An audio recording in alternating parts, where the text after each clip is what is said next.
Depression का जो मुख्य कारण है वो है मन।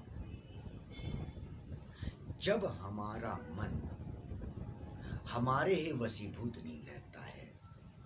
तो हमारे से इस प्रकार की क्रियाएं होती हैं कि हम अपनी आत्मा को जो शरीर के बाहर नहीं जाना चाहती है हम खुद ही उसे बाहर कर देते हैं।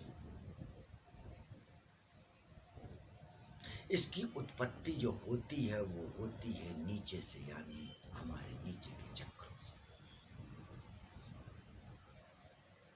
और जब वो वासना को हम ऊपर उठा लेते हैं यानी हृदय में ले आते हैं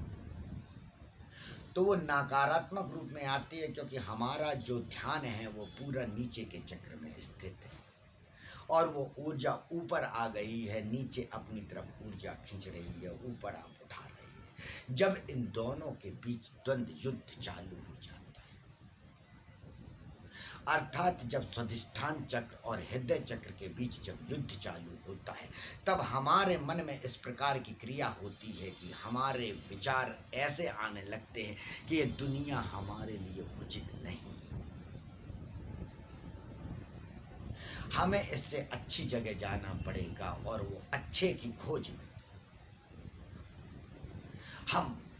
आत्महत्या जैसे गलत कदम उठा लेते हैं। ये ऊर्जा है। जब ऊर्जा नकारात्मक रूप में कार्य करती है तो आत्महत्या का रूप ले लेती है। यह हमारी गलती होती है कि हम बाल्यकाल में जब वो ऊर्जा बनना चालू होती है, अर्थात जब उम्र आती है 14-15 के आसपास, तब तक हमें अपने बच्चे को इस प्रकार से तैयार कर देना चाहिए ताकि वो अपनी उस ऊर्जा को जान सके, पहचान सके और वो गलत रास्ते में अपनी ऊर्जा को नहीं जाने दे। आज मैं भारत में कहूँगा कि जो सबसे गलत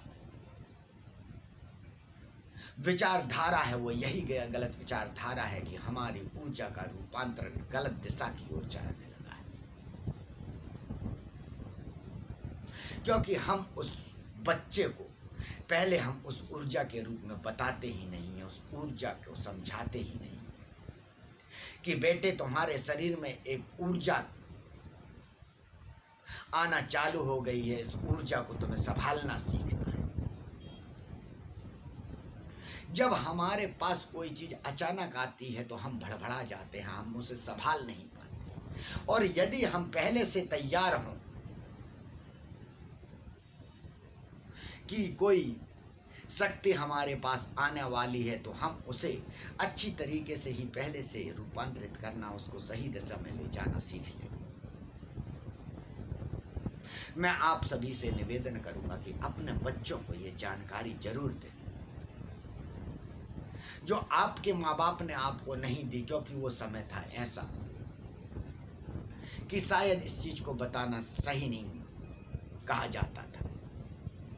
और इसीलिए ओशो या रजनीश अपने समय में इस ऊर्जा के विषय में जब लोगों को बताते थे तो लोगों को शर्म आती थी, और उस ऊर्जा ने, उनकी बातों ने इतनी क्रांति ला दी कि इस विश्व के जो देश आज सीना ताने खड़े हैं वो उस व्यक्ति से डरने लगे थे,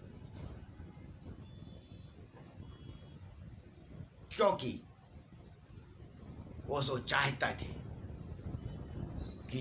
हिंदुस्तानियों में जो ऊर्जा है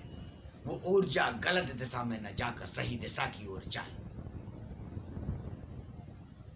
यह हो सकता है कि उनका समझाने का तरीका कुछ अलग था, हो सकता है कि उनका समझाने का तरीका बहुत अधिक वेग से चल रहा था,